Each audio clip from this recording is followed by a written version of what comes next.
ស្រាបៀរគ្រិតចំណាយមិនធម្មតានោះទេអញ្ជើញកម្ពុជាតារាចម្រៀងខេមរៈសិរីមុនច្រៀងជាលើកដំបូងនៅក្នុងផាប់ជាង50កន្លែងច្រើនឆ្នាំក្នុងសិល្បៈកម្ពុជាតារាចម្រៀងខេមរៈសិរីមុនមិនធ្លាប់មានវត្តមាននៅក្នុងការច្រៀងតាមផាប់នានាឡើយដោយឡែកថ្មីនេះស្រាប់តែមានការប្រកាសថាកម្ពុជាតារាចម្រៀងខេមរៈសិរីមុននឹងមានវត្តមានច្រៀងនិងសម្ដែងនៅក្នុងផាប់ជាង50កន្លែងដោយមានការគ្រប់គ្រងពីស្រាបៀរគ្រិតដើម្បីសុប្រៃអ្នកគ្រប់គ្រងស្រាបៀរគ្រិតលេងឈុតធំចំណាយមិនធម្មតាឡើយសម្រាប់ការអញ្ជើញកម្ពុជាតារាចម្រៀងខេមរៈសិរីមុនចិញ្ច្រៀងនិងសម្ដែងនៅក្នុងផាប់ជាលើកដំបូងនេះដោយដែលមហាជនបានឃើញស្រាប់ហើយថាភាគច្រើនកម្ពុជាតារាចម្រៀងខេមរៈសិរីមុនតែងតែមានវត្តមាននៅក្នុងការប្រគំតន្ត្រីធំៗតាមបណ្ដាខេត្តក្រុងនានានិងនៅក្នុងពិធីធំៗប៉ុណ្ណោះលោកកម្រនឹងមានវត្តមាននៅតាមផាប់កំសាន្តនានាណាឆ្លើយតបទៅនឹងការចង់បានរបស់អ្នកគ្រប់គ្រងស្រាប់តែថ្មីនេះស្រាបៀរគ្រិតបានត្រៀមលេងឈុតធំនិងចំណាយមិនធម្មតាទេដោយបានអញ្ជើញកម្ពុជាតារាចម្រៀងខេមរៈសិរីមុនច្រៀងតាមផាប់ធំជាង50កន្លែងជុំវិញខេត្តក្រុង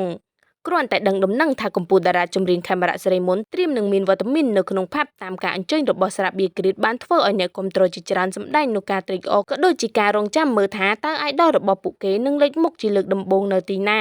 បើចង់ជួបផ្ទាល់ជាមួយកម្ពុជាតារាចម្រៀងខេមរៈសិរីមុនឬអាយដលរបស់បងប្អូនកុំភ្លេចចូលរួមជាមួយនឹងស្រាបៀរគ្រិតទាំងអស់គ្នាដើម្បីទទួលបានភាពសប្បាយរីករាយនិងបានរួមលេងកម្សាន្តជុំគ្នាសប្បាយ